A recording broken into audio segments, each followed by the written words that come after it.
Hello and welcome to this session of JLF New York. Let me address the elephant in the room right at the outset. I know there have been concerns about this session, some commentary about this session, but I do think that, given that India is, there is a degree of political polarization in India, there are competing narratives about India at the moment. I do think that in the spirit of inquiry, in the spirit of engagement, in the spirit of civil dialogue, which is what JLF stands for and aspires to do, I look forward to this conversation and hearing points of view which are diverse and which will only enrich our public discourse and which will hopefully add to our understanding of the different points of view, which is necessary if we are to build up a synthesis in how we see what's happening in India. On that note, let me welcome Guru. Guru Bhai has been an old friend and he's had a very interesting trajectory. The son of a senior Dalit leader from Bihar who was a minister of state in the Atal Bihari Vajpayee government. Guru Bhai studied law in Bhopal, was associated with the Akhil Bharatiya Vidyarthi Parishad, was an excellent research scholar at India Foundation, which is when I first got to know him, and is now teaching law in Patna University, as well as wearing this hat as national spokesperson of India's ruling party. But he's here in a different avatar. He is the co-author of Makers of Modern Dalit History, an important book that fills in a critical gap, I think, in our discourse. And as we wait for Shazia Ji, I'll kick it off with Guru Bhai. Guru Bhai, let me begin by asking you what prompted you to write this book? Thank you so much, Prashant, for this wonderful introduction. And like you said, that how the process of dialogue and engagement is so central to our culture and civilization. You look at our fundamental documents, the Upanishads, they are a product of dialogue between Yam and Nachiket, the Gita for that matter, the wonderful constitution which we have that was deliberated upon, discussed upon, and then we got this wonderful book. And this morning, I was very fortunate to visit the Columbia University, and Columbia inspired Dr. Ambedkar in so many ways. He recounts his experiences with John Dewey. So essentially how debate has been very central to our culture. And like you said, this book, Makers of Modern Dalit History, when we see Dalit literature, it's on the extremes. And we thought that maybe as a drop of water in the ocean, we tried to identify icons. The people who have made supreme sacrifices have left an indelible mark, come from the subaltern, come from the marginalized communities, and somehow we realized that they were not recognized. They were not given their due. It was very difficult to find them and identify them in the books of our history. Someone like Rani Jhalkari Bai, who fought and showed exceptional courage and valor with Rani Lakshmi Bai. So why was she not documented? Her contributions was so deep, and then it disturbed us. For that matter, you look at Ambedkar. Ambedkar, to my generation, and I say this with a lot of responsibility, we see Ambedkar, we read Ambedkar exclusively as a leader of the depressed classes. You look at his phenomenal body of work, his work as an economist, his thesis on the administrative finance of the East India Company, which he did here at Columbia. What a wonderful visionary economist he was. His views on foreign policy for that matter. In a speech he was addressing to the students of Lucknow University in 1952, and how he sorts of warns the then Prime Minister that how critical it is to have Tibet as a buffer state between India and China. And in a way, he also alerts the then dispensation that, saying that if Mao had any faith in the principles of Panchsheel, he would have treated the Buddhist in his country differently. So there are so many facets, there are so many aspects to someone like Baba Saheb Ambedkar. And icons like Babu Jagjeevan Ram, K.R. Narayanan, Dakshayani Velayudhan. Dakshayani Velayudhan, friends, the only Dalit woman member of the Constituent Assembly, the assembly that drafted the Constitution of India, world's largest democracy. So in a way, our agony was that the Dalit literature maybe had not done justice to these icons who made supreme sacrifices for their culture, for their civilization and the nation. Guru, you speak about Baba Sahib. And we have seen in recent years a conscious attempt by your party and the government that it leads to remember Baba Sahib's legacy. The Prime Minister has invested a lot of political capital and energy in remembering the 5 sites associated with Baba Sahib. There was a parliament session to commemorate the Constitution. But do you think there is a fundamental tension between your party's worldview and Baba Sahib's worldview? In Annihilation of Caste, he does speak about the destruction of Hinduism and the destruction of the Hindu social order as the pathway to the liberation and the way to address the caste question. You operate within a paradigm where you seek justice within the Hindu social fold. How do you reconcile this tension with Baba Sahib? Prashant, I don't think it's a tension in a way, because it's a social churning which is going on. Even Ambedkar, for that matter, he chooses a path of Buddhism. And Buddhism is an Indic faith. He did not convert to any of the Abrahamic faiths, and he has written extensively about it. And speaking of the tension, I'm sure all of you are aware that for the first time in the history of our country, we have a woman from the Adivasi Samaj as a constitutional head of state. We have one of the most powerful prime minister who comes from a backward community.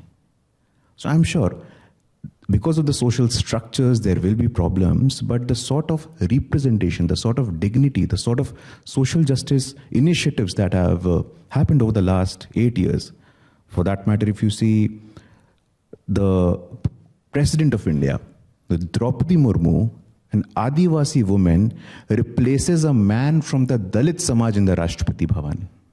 So that is a phenomena. Dalits, the subaltern, the socially backward, the marginalized, they see a reflection of themselves when it comes to someone like Draupadi Murmu or Ramnath Kovind. And definitely, as far as the contributions of Dr. Ambedkar is concerned, Dr. Ambedkar made phenomenal contribution, but his contribution were unacknowledged. It took the dispensation in power more than 4 decades to give him a Bharat Ratna, the top civilian honor. It was a non-Congress government at the center that gave Bharat Ratna to Baba Sahib Ambedkar, supported by the Bharatiya Janata Party. So necessarily what we see, what we read, there is a reason that elections after elections, the party, the government in power, it's getting validation. And obviously, the pyramid, the social pyramid, it's getting deeper. It's the deepening of democracy which we are seeing. So I don't necessarily see when you say that there is a fundamental conflict or tension. There are struggle. I'm not denying that. Caste remains a problem. I'm here to acknowledge that. As someone with a lived experience, when I see news of atrocities, of killings which is happening, it disturbs me to the core. But at the same time, we must also read the positive side of it. A Dalit president, a Dalit Indian Chamber of Commerce and Industry. There is a movement in India, you are aware, Prashant, it's called DICCI, Dalit Indian Chamber of Commerce and Industry, which has given a lot of avenue to the Dalit youngsters. Now the Dalits want to be job givers, not job seekers. You look at the initiatives, I can go on and on about the Swachh Bharat Mission, the Awas Mission, Har Ghar Nal Yojana, and so on and so forth. But the idea that the tension is there, but at the same time, the integration and the harmony, it's now at a historical level. You know, that's a good segue for me to ask you my next question, which is about the relationship between Hindutva and the issue of Dalit justice. Now, Hindutva is a movement that has been traditionally upper caste dominated. The Sangh has never had a non-upper caste Sarsang Chalak, if I'm going to put it that way. The BJP has been traditionally upper caste dominated. You did point to the efforts towards inclusion that have happened. And while researching my own book on BJP, I was struck by the fact that the BJP has won the highest number of reserved seats in 2 elections in a row. The BJP has the most number of Dalit MPs, the most number of Dalit MLAs in the country. So I'm not taking away from that representation, which to a certain extent the party now encapsulates. But is there a tension between that worldview of what is seen by critics as Hindu upper caste supremacy and the aspiration of Dalits to find a space within this structure? That's an interesting question, Prashant. And you see, the three fundamental documents of our culture, of our civilization. Mahabharata, it was authored by a Dalit. Vedvyas, he was not an upper caste. Ramayana, Valmiki, not an upper caste. The Constitution of India, again authored by a Dalit. So the three important fundamental texts of Hindu Dharma is authored by a Dalit. I agree when you say that there is definitely some sort of exclusion which is happening, but you look at the faith and commitment. I come from Bihar. There is a very important festival called Chhat. Majority of the people who are doing Chhat, which is a most rigorous fast, 2.5 days without food and water, you would know, they are Dalits. The Kanwad Yatra, you do an academic social profiling, you would realize they are Dalits. There is a community, friends, in Chhattisgarh, in central India, the Ram Nami Samaj. The Ram Nami Samaj, they were denied entry into the temples. What they did, they inscribed the tattoo of Ram all over their body from head to toe, and they said, if you deny us the entry, we'll make our body our own temple. This is the level of faith and commitment. Dalits have been essentially the cultural Sanatani soldiers of Hindutva. Dalits are more Hindu than upper caste Hindutva. There is no question of that. There is absolutely no question of Dalits being excluded. Obviously, I agree when you say that there are instances of exploitation and discrimination which cannot be denied. And I am not at all subscribing to this idea of caste blindedness or caste denialism. But at the same time, the narrative which I see, I have been here since the last couple of weeks. The first question was asked to me was, how would you distinguish between a dharmic Dalit and a non-dharmic Dalit? I was surprised. Non-dharmic Dalit is an oxymoron. Like I said, Dalits are more Hindus than upper caste Hindus. You look at the Saraswati Puja, you look at the Durga Pujas, Dalits are constructing the biggest pandals in Patna and Calcuttas. So we have to accept that. You look at Ram Nami Samaj, obviously, there has been some incidents and there has been some incidents of conversion also that has happened in the past. But at the same time, I don't see it happening. About the party which you said, that how party has sort of cultivated, you have to realize, Prashant, that there has been only one occasion when a person from the Dalit community has become a national president of a national political party. It is the Bharatiya Janata Party, and that person from Dalit background was Swargiya Bangaru Lakshman. So today, you have a Dalit president, you have a tribal president, you have a Dalit national president within the political party, you have the highest ever members of Dalit community in the Council of Ministry, you have 3 Dalit women in the Uttar Pradesh Council of Ministry, where Yogi Adityanath is chief minister, and the sort of narrative which is ongoing, it disturbs me to the core. The community sees this. The community is now aspirational. The community is now assertive. You can no longer befool them. They can see a reflection of themselves when it comes to the organizational hierarchy of the party, when it comes to the organizational hierarchy of the government. You look at the topmost parliamentary board to our district, Panna and Mandal. It's socially diverse and reflective of our social realities. And you think Dalits can't see them? Dalits can see them. And obviously 2014, 2017, 2019. In 2019, the present government, the present party got 4 crore more votes than 2014 for that matter. So these are some very critical insights, some very critical arguments based on facts and evidences, which a lot of us discount when we form our opinion about the current dispensation or the country for that matter. Is there a tension between the traditional upper caste structures and, as I acknowledged, the greater Dalit space within the party? I mean, how is that process going on? And I don't ask this in the spirit of interrogating you, but in the spirit of understanding that when you are trying to create a more inclusive formation, there is often tension between those who have had entrenched interests and domination and newer groups and newer leaders who are trying to seek space within the same structure. How is the party dealing with that tension? Prashant Ji, I would not have given this example, but since not in the spirit of integration, but I think I must put this across very candidly that I come from the Dalit community and I'm the youngest ever national spokesperson any political party in India ever had. Youngest ever national spokesperson of the world's largest political party from the Dalit community. Specifically, I think my articulation, my research, my statements, that is something you can obviously assist me with. But from the level of national spokespersons to the level of national president within the party, when it comes to dignity and representation in the government as well, like I said, we have to acknowledge the fact that for the first time we have a woman from the Adivasi Samaj as the constitutional head of the state. But unfortunately, it's not being spoken. A lot of my friends in the US said, oh, your prime minister is a Savarna Hindu. They're not aware. He comes from a OBC background. So if you look at it, the diversity of institutions, and that is there to see for everyone. So I necessarily don't see this conflict. How do you see political formations, Dalit political formations, which in the last 2 or 3 decades became very powerful forces in Indian politics? I'm thinking about the Bahujan Samaj Party, for instance. And there was a push, especially by Kanshiram, to create an autonomous kind of Dalit politics. What you represent is Dalit politics integrated within a national political framework and a national political party. How do you see the future of Dalit politics? As an autonomous kind of, will that stream and strand remain powerful, or you see this, or do you see that stream weakening and greater integration happening? See, we must understand that, good that you spoke of Kanshiramji. Kanshiramji gave the slogan of Bahujan Hitai.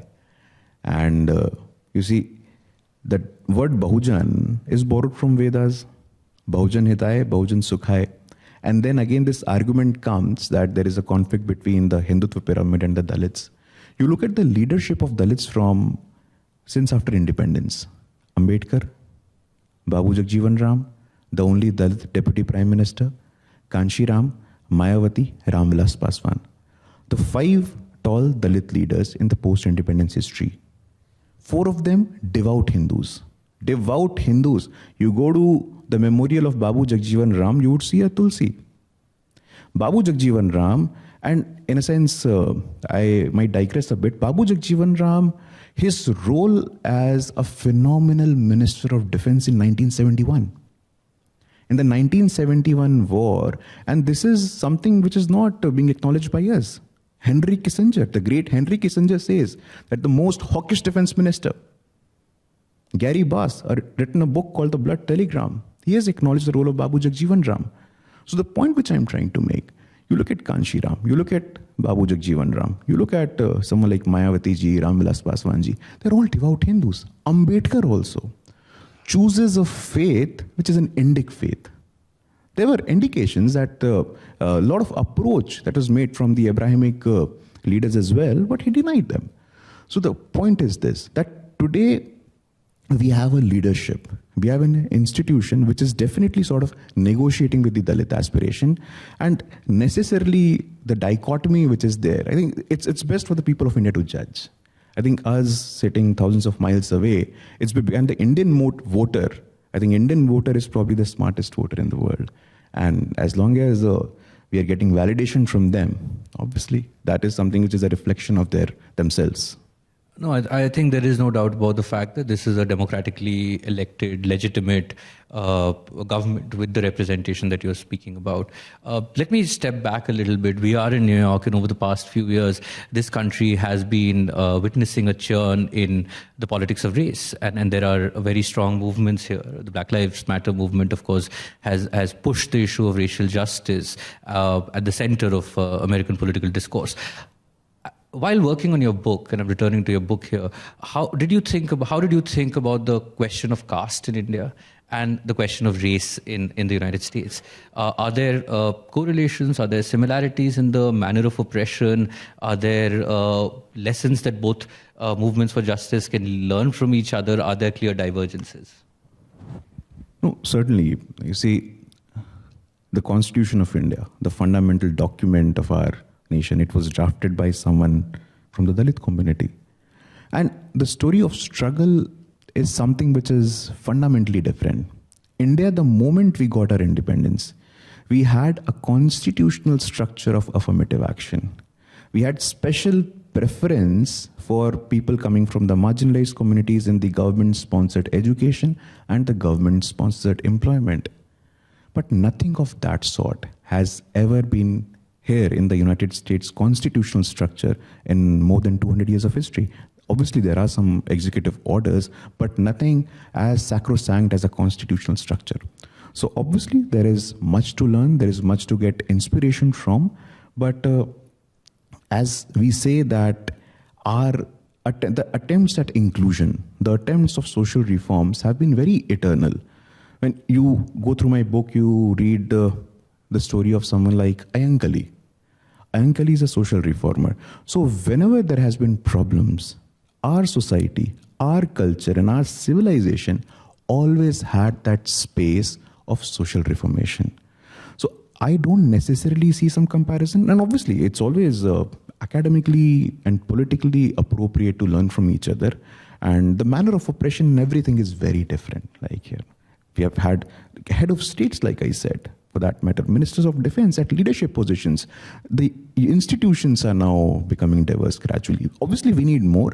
We need more diversity, equity, and inclusion in institutions like judiciary in India, in institutions like media, in institutions like civil society. But gradually, this will happen. You know, I was waiting for Shazia ji to ask this question, but I'm going to ask you too. What is you talked about representation as an important element of equity. And clearly there has been a lot of progress in terms of representation of backward Hindu social groups, including Dalits. What about Muslims? The fact is that the party, I'm glad to see Shazia ji here, so maybe we will just wait for a moment and welcome her to the stage. The fact that Muslims don't find themselves represented in political structures in the BJP. I mean, no Muslim minister now, no Muslim MP in either house of the parliament, in a state like Uttar Pradesh with 200 million people where you have 40 million Muslims, no Muslim MLA. I mean, that's something that should, as somebody who's concerned and committed to the idea of equity, does that concern you? And where do you see that issue being addressed? How do you see that being addressed? There is a difference between fact and opinion, I would say. Recently, I think a couple of days ago, we had Ghulam Ali ji from Jammu and Kashmir, a scheduled tribe Muslim Gujar from Jammu and Kashmir, sent to the Rajya Sabha. A Rajya Sabha nomination from Jammu and Kashmir. We have someone like Danish, a Pasmanda Muslim, who is part of Uttar Pradesh Council of Ministry. We had someone like Sikandar Bakht, who has been the founding member of the Bharatiya Janata Party. Array of leaders, Shahnawaz ji, Mukhtar Abbas Naqvi, Nazma Abdullah. I can give you 100 such names. So obviously we must not be in this trap. And obviously for the first time, Prashant ji, we have to acknowledge that since 1952. Since 1952, we have this provision of presidential nominations to Rajya Sabha. The presidential nominations to Rajya Sabha in the art and culture category. For the first time in our history, we had a Dalit artist from Tamil Nadu, Ilayya Rajaji, sent to Rajya Sabha in this category. The previous dispensation, they couldn't find a Dalit in this category. And that is disturbing at so many levels. So look at the civilian honors, look at the Padma's award, look at the Padma Shri, look at the Padma Bhushan, Padma Bhushan. Someone like Haldar Nag from Mayurbhanj in Odisha getting a Padma Shri. Someone like Ramchandar Manji is getting a Padma Shri, remote part of Bihar. So, like I say, when I say representation, diversity, equity, inclusion, it's not a matter of slogan, it's a matter of commitment for each and every one of us. Thank you so much, Guru Bhai. It's so nice to welcome Shazia ji here. You're somebody who crossed over from my side of the aisle.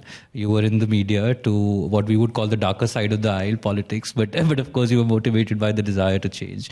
You've had an interesting journey. You were a part of the India Against Corruption movement. You were at the forefront of protests against the horrific gang rape that happened in Delhi in the last decade, and then which led to tougher laws. You were a part of the Aam Aadmi Party, and then you made this switch to the BJP.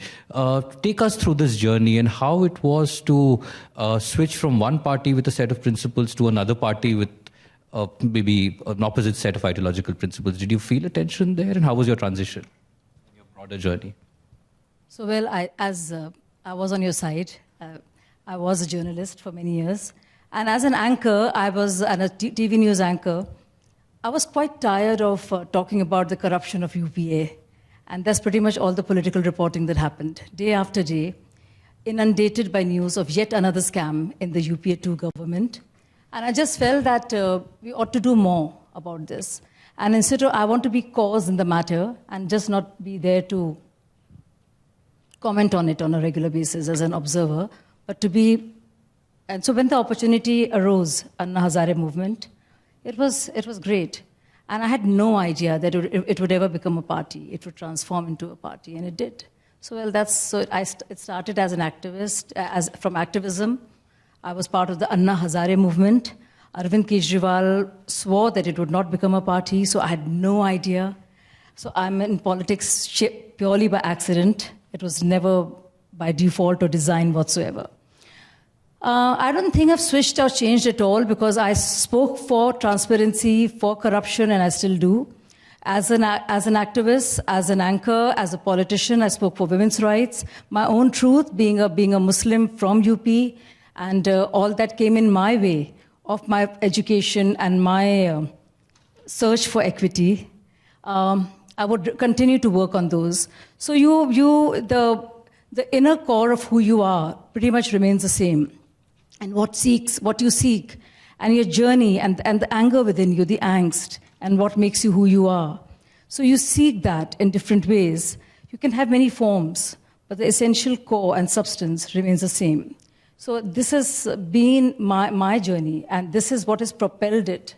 So my fight against patriarchy, the need for reform in my community, the need for me to speak for other sisters, not just in my community, but all others perhaps, which is why I'm a petitioner in the new Uniform Civil Code that I'm working towards.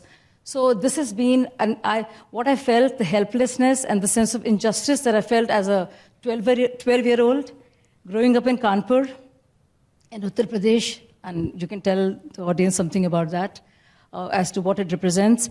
In a Muslim household, Sunni household, where my father was a Maulana from Deoband, and Ammi wore a burqa, and every aunt from both sides and all sides wore, and it was really difficult to fight it, the whole bit of challenging the accepted system and to challenge the status quo of what a girl ought to do and ought to think and ought to be. And so I think it's been a whole lot of things. So to freeze me into an identity of just being a Muslim and a woman would be really being very reductionist. There's so much more to each one of us. But yes, on the question that you asked my colleague, Guru, we really need to know this. We talk about political empowerment and representation. It's really important that we do. And you and I were discussing the Rajinder Sachar committee reforms, right? So I've often wondered, so many years, so many other parties, 2/3 of our independent India and the governance and the governments that have led it, how come the socio-economic indices for Muslims have been so skewed against them? Why is it that in terms of education, employability, representation in government and non-government jobs, microcredit schemes, sanitation, higher employment, Muslims were far behind? So let's see, but there was a lot of political representation of Muslims by all those parties who are not called anti-Muslims, so there's something to be said there. And I want to bring to your notice, Prashant, some figures. So look at, when you say minorities, now obviously you're talking about Muslims. But I just want everybody to know that we have many other minorities. We have Parsis, Jains consider themselves minorities too. Many of them do. And we have Sikhs. And Muslims are not the only minority. So, I have never considered myself as a member of a minority. I would rather expand my being instead of reducing it to being just a minority. No, I'm an equal stakeholder in my country's progress. So why would I see myself as a member of a minority? I'm an Indian. I'm also a Muslim. I'm also a woman. I'm also from UP. And these are all the identities that I traverse, crisscross, celebrate, and sometimes not. They come in the way of so many other things. But that's it.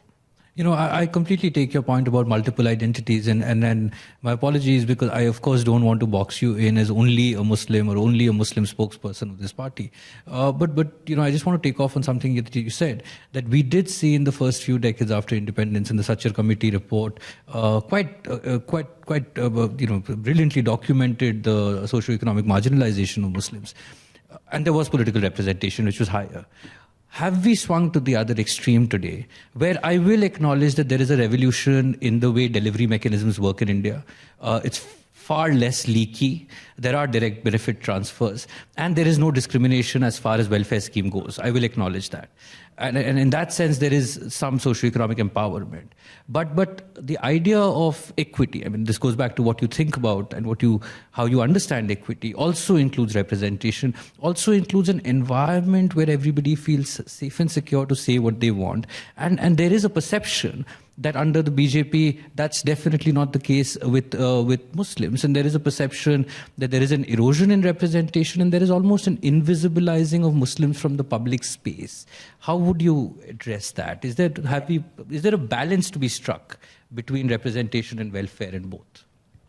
So first of all, I'd like to say that if you see the figures, that the biggest accomplishment, and there have been many, is that the dropout rate of Muslim girls in schools and colleges has gone down from 70% to 30%.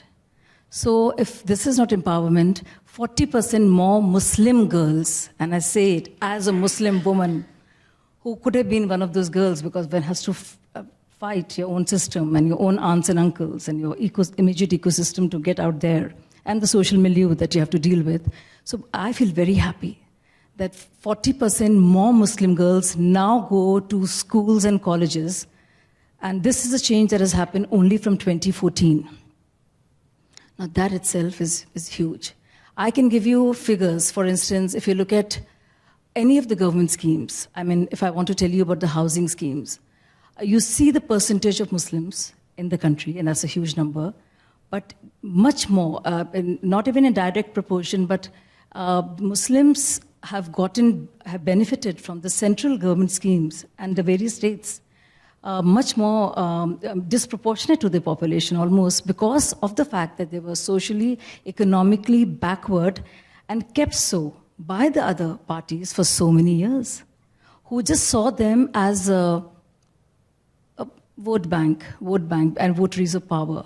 And I think it just was a ruse to keep them in that position and not to do anything about it. So it's one thing to have a Muslim name there and make him or her a minister. And in India, as you know, I mean, contrary to what Muhammad Ali Jinnah would have talked about, a representative of India or elected MP would have to work for both Hindus and Muslims and all the constituents in the constituency. So you don't have to be a Muslim to work for Muslims. You don't have to be a Hindu. This is how it is. This is how the framework of a constitution has been and designed so by the Constituent Assembly members.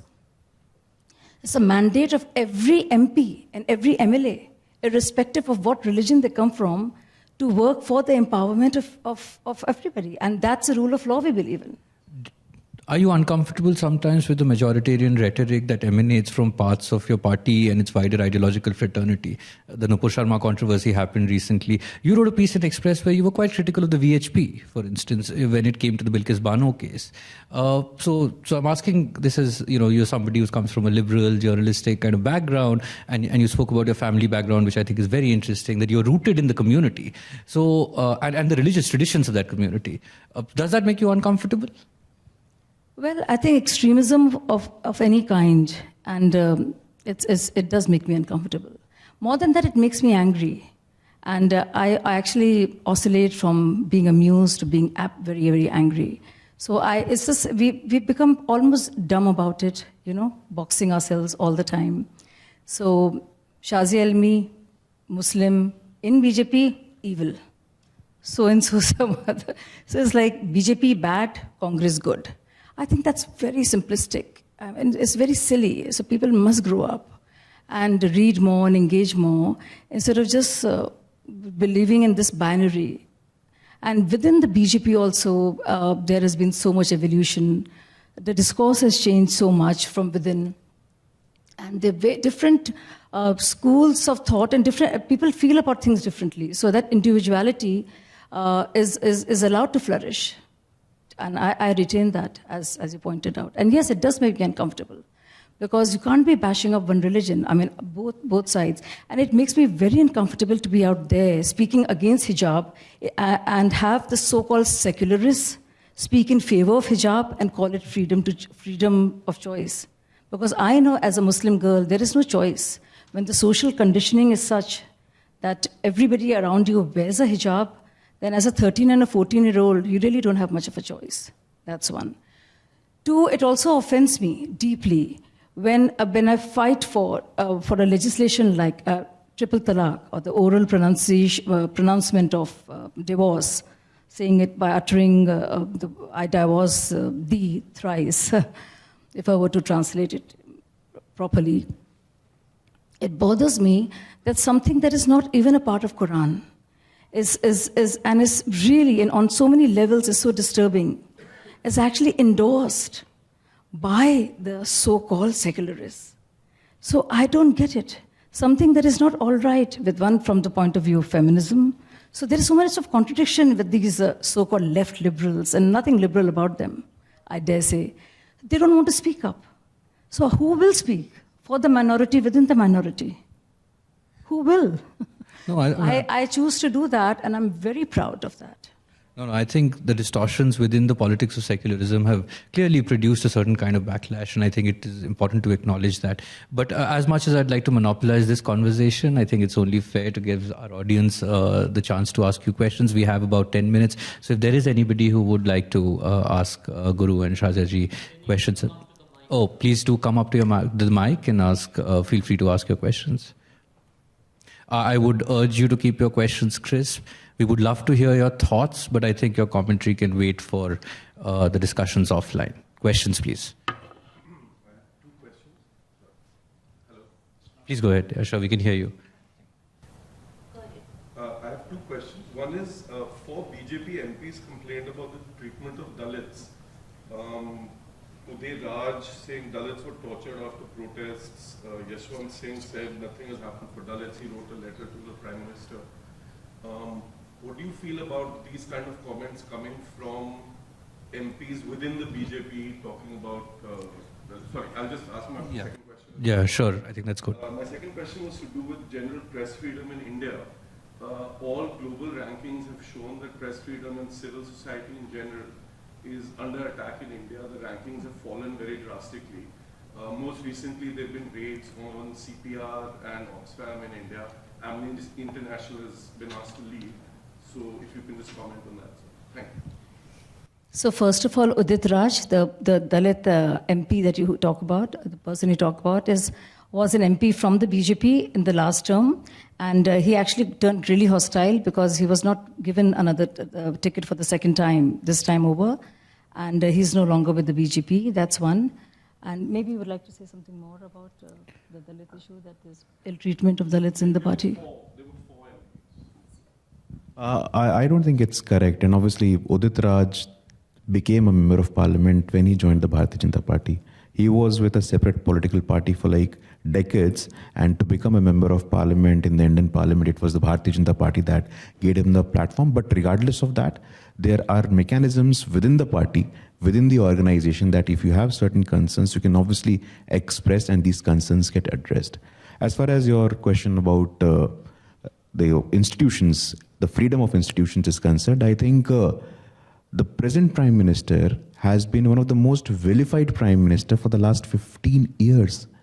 The amount of abuses which is hurled on him, and then I don't think that when the head of state is being abused left, right and center, being critical and constructively critical is one point, but if you have the freedom to say things about Prime Minister, which anywhere in the world I don't think anyone will have. You just need to go to the social media and you just need to do a basic elementary research, you would get. So I don't necessarily agree with that, sir. But Guru, I'll just follow up on that quickly, which is that there are concerns about the larger state of civil liberties in India, and the fact that dissent is not really welcomed, that there is often a crackdown on civil society institutions which may seem as critical. There is either a pliant kind of media, or there are levels of self-censorship that the media has to exercise. I'm not making a value judgment, but I am putting to you this point of view. And so, more than the current raids, how would you think about the larger state of civil liberties, which is essential to the idea of equity, right, where everybody has a voice? A former leader of my party, Bharatiya Janata Party, late Arun Jaitley ji, and I categorically remember one thing which he said. He said how dissent is the essence of democracy. A lot of our leadership, if you look at the Bharatiya Janata Party leadership, they are product of anti-emergency protest. You look at Lal Krishna Advani, you look at late Arun Jaitley ji, late Sushma Swaraj ji, they were product of anti-emergency movement. So I don't fundamentally agree with this position. Obviously, the status of civil liberties, if you look at it institutionally, I mean, today you have certain ideas, you have certain agenda. Obviously, there is a very robust judicial process in our country. And Prashant, I'm sure you will not dispute that we have a judiciary which is supreme. There is a rule of law.